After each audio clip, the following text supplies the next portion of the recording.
আপনার জীবনে কি এমন কোনো প্রশ্ন এসেছে যখন আপনি খুব নিষ্ঠার সাথে কোনো ভালো কাজ করেছেন, কিন্তু পরে মনে হয়েছে আমি কি এই কাজটি কেবল আল্লাহর জন্য করেছি, নাকি মানুষের প্রশংসা পাওয়ার জন্য আমার মনে কিছু উদ্দেশ্য ছিল? এই সূক্ষ্ম অনুভূতিটি প্রায়শই আমাদের অজান্তেই আমাদের নেক আমলগুলোকে নষ্ট করে দিতে পারে। আজ আমরা ইসলামে এমন এক গোপন সূত্র নিয়ে আলোচনা করব যা আপনার ইবাদতের পবিত্রতা কেড়ে নিতে পারে, আর তা হল রিয়া বা লোক দেখানো আমল। আজ আমরা জানব কিভাবে এই মারাত্মক ব্যাধি থেকে নিজেদের বাঁচিয়ে রাখা যায় এবং কিভাবে আমাদের প্রতিটি কাজকে একমাত্র আল্লাহর জন্য নিবেদন করা যায়, কোরআন, হাদিস এবং সালফে সালেহিনদের জীবন থেকে নেওয়া অমূল্য শিক্ষা নিয়ে। আসসালামু আলাইকুম রহমতুল্লাহ। আপনারা দেখছেন উম্মা কণ্ঠ, যেখানে আমরা ইসলামের সমৃদ্ধ ইতিহাস ও জীবনের গভীর শিক্ষাকে আপনার হৃদয়ে পৌঁছে দেওয়ার চেষ্টা করি, যেন প্রতিটি আত্মা প্রশান্তি খুঁজে পায়। আপনার ইমানি জীবনকে আরও সমৃদ্ধ করতে আমাদের ব্লগ থেকে পড়ুন অনুপ্রেরণামূলক প্রবন্ধ, শুনুন হৃদয় ছোঁয়া অডিও এবং আপনার জীবনের প্রতিটি প্রশ্নের ইসলামিক সমাধান খুঁজে নিতে আজই ভিজিট করুন আমাদের ওয়েবসাইট www.ummakantha.com। রিয়া হল ইবাদতের ক্ষেত্রে এমন একটি গোপন রোগ যেখানে একজন ব্যক্তি কোনো ভালো কাজ বা ইবাদত করে আল্লাহর সন্তুষ্টির পাশাপাশি মানুষের প্রশংসা, খ্যাতি বা দুনিয়াবি কোনো উদ্দেশ্য হাসিলের জন্য। এটি এক প্রকার শিরকে আসগার, অর্থাৎ ছোট শিরক, যা একজন মুমিনের আমলকে ধ্বংস করে দিতে পারে। আল্লাহ তাআলা পবিত্র কোরআনের সূরা কাহফের 110 নং আয়াতে বলেন যে তার রবের সাক্ষাৎ লাভের আশা করে সে যেন সৎকর্ম করে এবং তার রবের ইবাদতে কাউকে শরিক না করে। এই আয়াতটি ইবাদতের ইখলাস অর্থাৎ একনিষ্ঠতা এর গুরুত্ব তুলে ধরে এবং রিয়া থেকে সতর্ক করে। রিয়া এতটাই সূক্ষ্ম যে রাসূল সাল্লাল্লাহু আলাইহি ওয়াসাল্লাম একে গোপন শিরক বলে অভিহিত করেছেন। রিয়ার ভয়াবহতা সম্পর্কে রাসূল সাল্লাল্লাহু আলাইহি ওয়াসাল্লাম উম্মতকে বারবার সতর্ক করেছেন। তিনি বলেছেন, কিয়ামতের দিন আল্লাহ তাআলা যখন মানুষের হিসাব নেবেন, তখন প্রথম যাদের বিচার করা হবে তাদের একজন হবে সেই ব্যক্তি যে আল্লাহর পথে শহীদ হয়েছিল। তাকে নিয়ে আসা হবে এবং আল্লাহ তাকে তার নিয়ামত স্মরণ করিয়ে দিবেন। সে স্বীকার করবে। অতঃপর আল্লাহ জিজ্ঞেস করবেন, তুমি এসবের বিনিময়ে কি করেছ? সে বলবে, আমি আপনার পথে শাহাদাত বরণ করেছি। তখন আল্লাহ বলবেন, তুমি মিথ্যে বলছো। তুমি তো চেয়েছিলে যেন তোমাকে বীর বলা হয়, আর তা তো বলা হয়েছে। এরপর সেই ব্যক্তিকে জাহান্নামে নিক্ষেপ করার নির্দেশ দেওয়া হবে।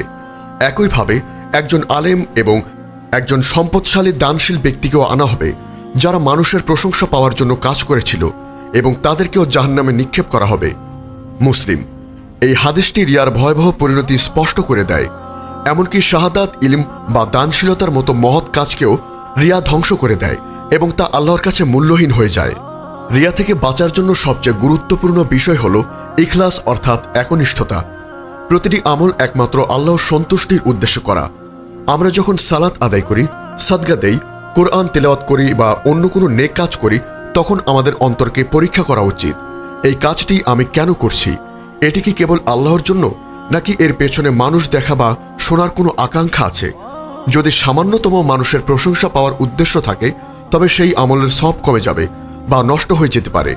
সাহাবায়ে কেরামগণ রিয়া থেকে নিজেদের অত্যন্ত সতর্ক রাখতেন।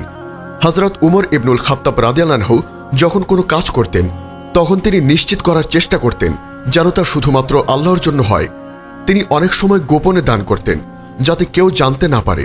তার মতো মহান ব্যক্তিরাও রিয়া নিয়ে শঙ্কিত থাকতেন, কারণ তারা জানতেন যে এটি কতটা সূক্ষ্ম ও বিপজ্জনক। যখন আমরা মানুষের সামনে ভালো কাজ করার সুযোগ পাই, তখন এই মহান সাহাবীদের কথা স্মরণ করা উচিত। রিয়া থেকে বাঁচার একটি উপায় হল গোপনে আমল করা।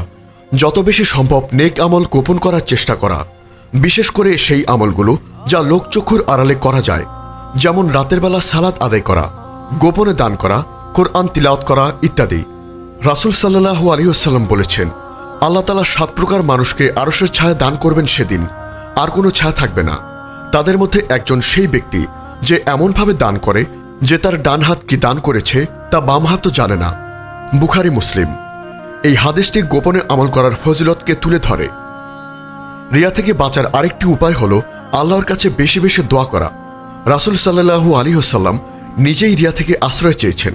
একটি দোয়ায় তিনি বলেছেন, আল্লাহুম্মা ইন্নী আউযু বিকা মিন উশরিকা বিকা শাইইন ওয়া আনতা আ'লামু ওয়া আস্তাগফিরুকা লিমা লা আ'লামু। অর্থাৎ, হে আল্লাহ, আমি তোমার কাছে আশ্রয় চাই যেন জেনে বুঝে তোমার সাথে কাউকে শরিক না করি, আর যা না জেনে করি তার জন্য তোমার কাছে ক্ষমা চাই। আহমদ। এই দোয়াটি আমাদের শেখায় যে রিয়া এতটাই সূক্ষ্ম যে এটি আমাদের অজান্তেই ঢুকে পড়ে, তাই নিয়মিত এই দোয়া পড়া উচিত। যখন কোনো ইবাদত প্রকাশ্যে করতে হয়, যেমন জামাতে সালাত আদায়, হজ, তখন অন্তরকে পরিশুদ্ধ করার জন্য সচেতন থাকতে হবে। মনে মনে নিয়তকে একমাত্র আল্লাহর জন্য নিবেদন করতে হবে। মানুষের প্রশংসা বা সমালোচনায় প্রভাবিত না হয়ে আল্লাহর সন্তুষ্টিকে একমাত্র লক্ষ্য হিসাবে স্থির করতে হবে। ইবাদত করার সময় শুধু আল্লাহর বরত্ব ও তার বিনয়ের প্রকাশে মনোযোগ দিতে হবে। রিয়া হলো অন্তরের এক ব্যাধি, তাই এর চিকিৎসা শুরু হয় অন্তর থেকেই। আত্মপর্যালোচনা করা, নিজের নিয়তের হিসাব নেওয়া এবং আল্লাহর উপর ভরসা রাখা রিয়া থেকে মুক্তির জন্য অপরিহার্য। যখন আপনার মন মানুষের প্রশংসা পাওয়ার জন্য উন্মুক্ত হয়, তখন মনে রাখবেন মানুষের প্রশংসা সাময়িক, কিন্তু আল্লাহর সন্তুষ্টি চিরস্থায়ী। কিয়ামতের দিন যখন কোনো আশ্রয় থাকবে না, তখন একমাত্র আল্লাহ আমাদের সাহায্যকারী হবেন।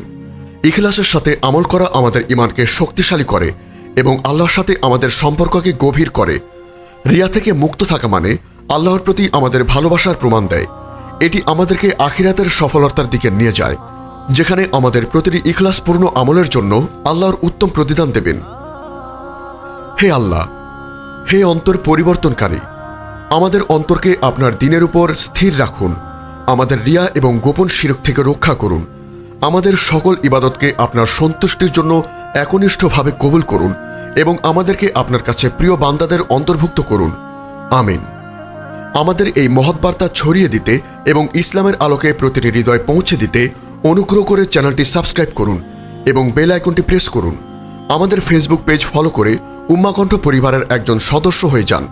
আর আমাদের ইসলামিক ব্লগ ও রিসোর্স পেতে ভিজিট করুন আমাদের ওয়েবসাইট www.ummahkontho.com।